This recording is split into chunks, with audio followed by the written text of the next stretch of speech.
Enjoyin lang ang kahirapan, huwag kang panghinaan.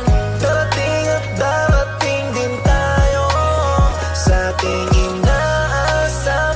Tuloy lang, Panginoon ay di tayo iiwanan. Magtiwala ka lang ang kahirapan, huwag kang panghinaan. Enjoyin lang ang kahirapan, huwag kang panghinaan.